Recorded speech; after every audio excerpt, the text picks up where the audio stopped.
చంద్రన్న మీ ప్రజాసేవలో పసుపు జెండలై మీ పోరాటానికి వెన్ను పూసలై సాగుతాం. పేరేంటమ్మా? మీ పేరమ్మా? మిమ్మల్ని కలవడం చాలా గుడ్. బాగున్నావా?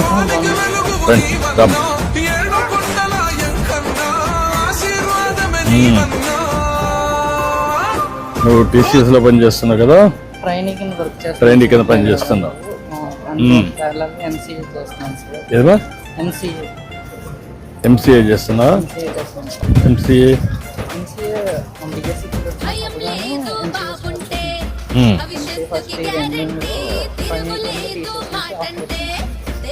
ఇప్పుడు నువ్వేం చేస్తున్నావా? 10th చేశాను సార్. ఇంకా అమ్మగారికి పోగోక ఇంకా ఇంటికాడే వదిలేసావమ్మా? మళ్ళీ పోలేదా? అమ్మకి హెల్త్ ఇంకా ఆవిడకి కేర్ టేకర్ పని ఏమి చేయకూడదు సార్. ఇంకా ఆవిడకి పని చేయడం గట్టా అన్ని ఫుడ్ వండి పెట్టడం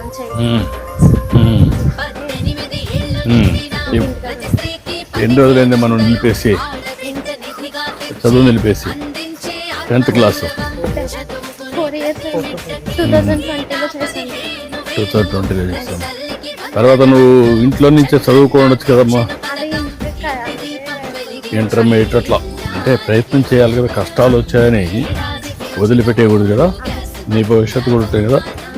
ఒకవేళ మదర్కి బాధ్యత, ఆ బాధ్యత చేస్తూనే నువ్వు చదువుకుంటే తర్వాత నీ జీవితంలో కూడా అవకాశాలు వస్తాయి కదా.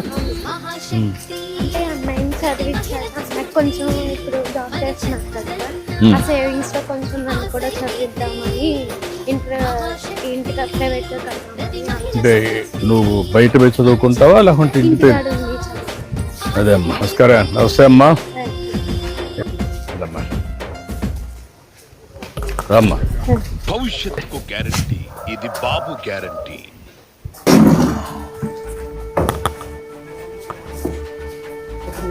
రండి, కూర్చో. ఏంటమ్మా ఎట్లున్నావు? అంత కుటుంబం అంతా బాగా సహకరిస్తున్నారు కదా నీకు? ధైర్యంగా ఉండు. ధైర్యంగా ఉంటే ఫేస్ చేసే ఇంతవరకు కంట్రోల్లో పెట్టుకొని ముందుకు పోతున్నావు. అంతవరకు బాగా చేసావు.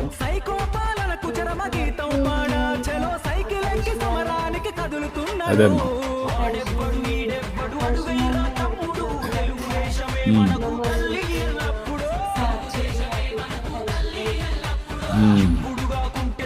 ఇప్పుడు నువ్వేంటా, నువ్వు బాగా చదువుకున్నావు కదా, ఎంసీఏ అవుతుంది.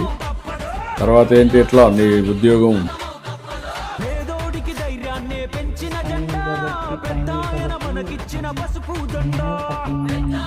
13,000 ఇస్తారు. రేపు ఫుల్ టైం అయితే ఎంత వస్తుంది? నువ్వు ఏ మాదిరిగా సమర్థత పెంచుకుంటున్నాను అంటే నీ తెలివితేటలు బట్టే నీకు జీతాలు వస్తాయి. అంతేగాని నువ్వు తక్కువ పని చేస్తే తక్కువ ఇస్తాను, నువ్వు బాగా పని చేస్తే ఎక్కువ వస్తుంది. అదంతా కూడా ఆటోమేటిక్గా పెరుగుతా వస్తుంది. దానికి నువ్వు ఎప్పటికప్పుడు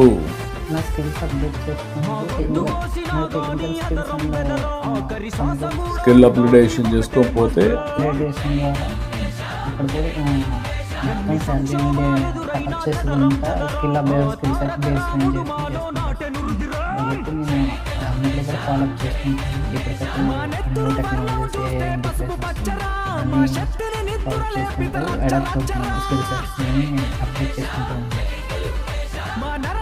నువ్వేం చేస్తున్నావు?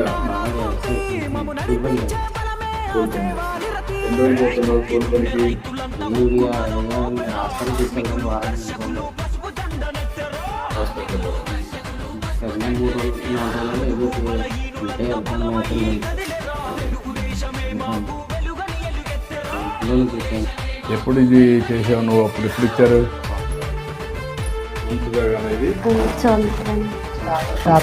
తాత వాళ్ళది నుంచి వచ్చింది. సొంతనండి. అయితే వారానికి 3 రోజులు అయినా కూడా వస్తారండి. ఉన్న 3వ రోజున ఉంటే బయటకు పిలుస్తారండి పనిలోకి రమ్మని. అదే వ్యవసాయం పని అండి. ఆగితేతని, కట్టేతని, కోతని, గట్లంకలు కానీ ఇక్కడ కొంచెం ఐస్ ఫ్యాక్టరీలు గట్టా ఉన్నాయి, ఆ ఫ్యాక్టరీ పనికి వెళ్తారండి.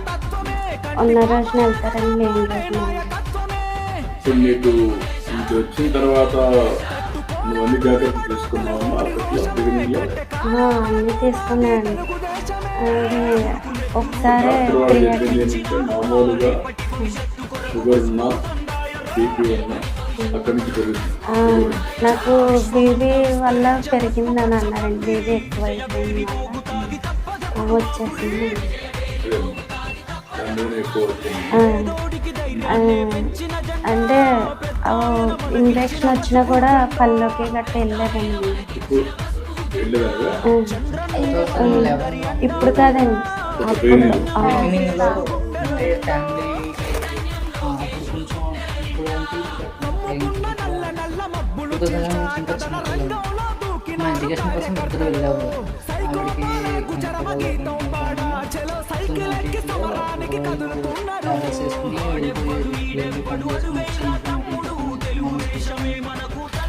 డయాబెటీస్ కంట్రోల్ చేయలేదు. చేశాను. ఇప్పుడు సరే, అప్పుడు బిగినింగ్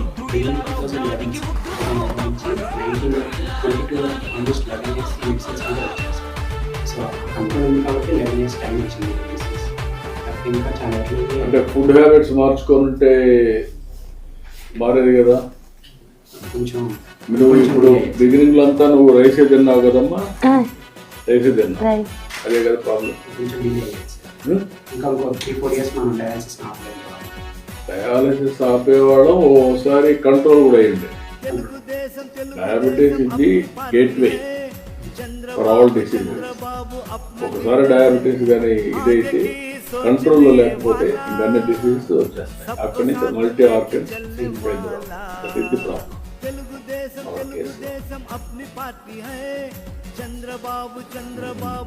పాస్ అయ్యా? టెన్త్ ఎన్ని మార్కులు వచ్చాయమ్మా? 498. ఏంటంటే అమ్మాయిలు ఏం చేస్తాను? ఇప్పుడు నా సేవింగ్స్లో కానీ అంటే చదివిన ఎడ్యుకేషన్ కూడా తీసుకుంటా నా సేవింగ్స్ నుంచి వచ్చిన మంత్లీ సేవింగ్స్లో తీసి తనకి ప్రైవేట్గా ఇంటర్మీడియట్ ఇప్పుడు రాయిస్తావా? ఇయర్ చేస్తారా? చేస్తారా? ఓకే, చదివించు. ఇంటర్మీడియట్ అయినాక అవసరమైతే హైబ్రిడ్ మోడల్లో ఇంటి దగ్గర ఉండి చదువుకోవడం ఒకటి. ఇప్పుడు నైపుణ్యం పోర్టల్ కూడా ఒకటి తీసుకొస్తున్నాం. ఆ నైపుణ్యంలో కూడా ఇంటి దగ్గర కూడా నేర్చుకోవచ్చు. అదే సమయంలో వీలైతే ఎక్స్ట్రా కోర్సెస్ ఫిజికల్గా కావాలని అవి రెండు వర్కౌట్ చేయ. నువ్వు ఆ అమ్మాయిని చదివించి పైకి తీసావు, నీ బాధ్యత. ఇప్పుడు మీ ఫ్యామిలీ సెట్ కావాలంటే ఏం చేయాలా?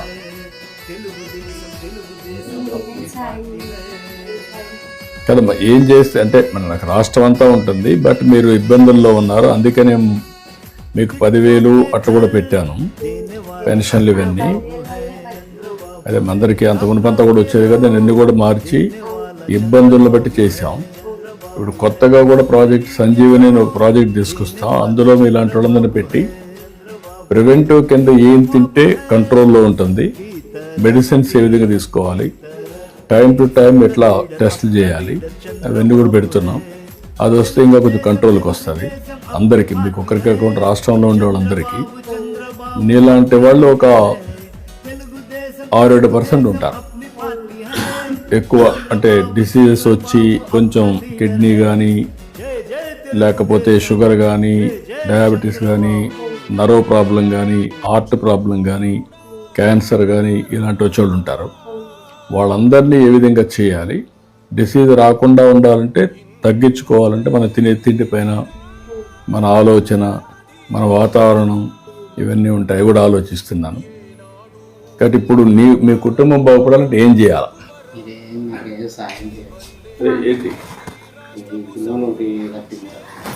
బాబుగానా అది ఉద్యోగాలు అవన్నీ నేను మాట్లాడతాను, అది చేపిస్తాం. ఒకసారి మాట్లాడదాం, నేను చెప్తాను కలెక్టర్కి, అవి కూడా చేయమంటాం. ఇప్పుడు నువ్వు ఈ ఇల్లు కంప్లీట్ చేయాలంటే ఏం చేయాలా? ప్లాస్టరింగ్ ఇవన్నీ ఎంత అవుతుంది దానికి? ఏమ్మా? 4 లక్షలు అవుతుంది. ఇబ్బందులు ఉన్నాయి, కానీ అధిగమించాలి. రాష్ట్రం కూడా ఇబ్బందులు ఉన్నాయి, రాష్ట్రాన్ని కూడా అధిగమించాలి. అవునండి. మీలాంటి వాళ్ళకి చాలా సమస్యలు ఉన్నాయి, చాలా మంది ఉన్నారు. ఇంకా పని చేద్దాం, మీ ఇల్లు కంప్లీట్ చేయమంటాం. ఒకటి అప్పులు కూడా ఎంత ఉంది అప్పు కరెక్ట్ గా ఎంత ఉంది చెప్తే మా వాళ్ళు మాట్లాడి వాళ్ళతో అప్పులుండే వాళ్ళతో మాట్లాడి సెటిల్మెంట్ చేసి ఇల్లు ఒకటి పూర్తి చేయండి, ఆ అప్పులన్నీ కట్టేసేయండి. అతనికి ఎక్కడెక్కడ ఉద్యోగం ఇవ్వగలిగితే ఇప్పించండి. ఆ అబ్బాయిని నేను రాసుకుంటాం, మా వాళ్ళకి చెప్పి కోఆర్డినేట్ చేయడం TCSలోని. ఆ అబ్బాయిని ఎట్లా మోల్డ్ చేయాలో మోల్డ్ చేద్దాం, ఇక్కడ అన్నీ సెట్ అవుతారు. ఓకే, నేను చేపిస్తాను, నేను చెప్తాను, చేయమంటాను. ఇల్లు కట్టించి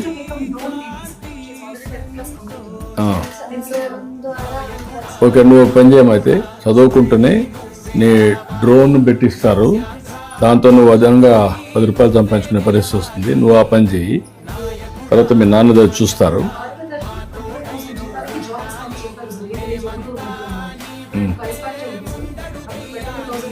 అక్కడ పెట్టించిన అవన్నీ అతనికి ఉద్యోగం చేస్తాం, ఇల్లు కట్టించి అదే మరిగా అప్పు సెటిల్ చేసి. ఓకే అమ్మా, ఇట్రామ్మా. లక్ష్మి గారికి నమస్కారం.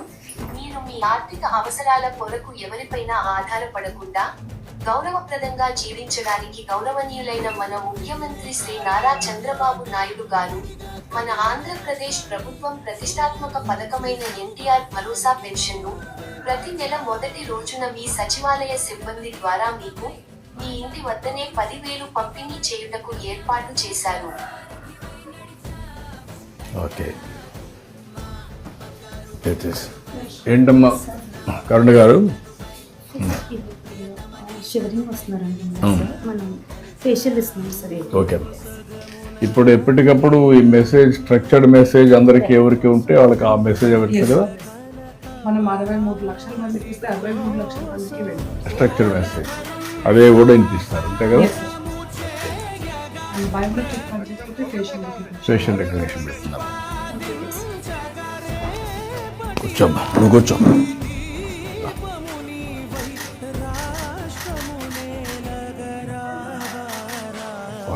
జాగ్రత్త చూసుకో, నువ్వు జాగ్రత్త చూసుకో. మీరు ఆ అబ్బాయి ఒకటి వాళ్ళంతా హార్డెస్ క్లియర్ చేపించేసి ఇల్లు కట్టించేసి ఆ అబ్బాయికి నేను చెప్పంటాం. ఈ అమ్మాయిది మాత్రం డోన్ ఇది ఇతను ఐస్ ఫ్యాక్టరీలో పెట్టి. ఓకే, మంచిదమ్మా, రండి ఫ్యామిలీ అంతా రండి. చంద్రనామీ ప్రజా సేవలో పసుపు జెండలై కదులుతాం, వలుపెరుగని మీ పోరాటానికి వెన్ను పూసలై సాగుతాం. లక్ష మెజారిటీ లక్ష్యంగా రంగమందు గెలిపిస్తాం, కనివిని ఎరుగని విజయాన్ని బహుమతిగా అందిస్తాం. నీవే నీవే చంద్రనామీ వెలుగు నీవన్నా, 7 కొండల ఎంకన్నా ఆశీర్వాదమే నీవన్నా.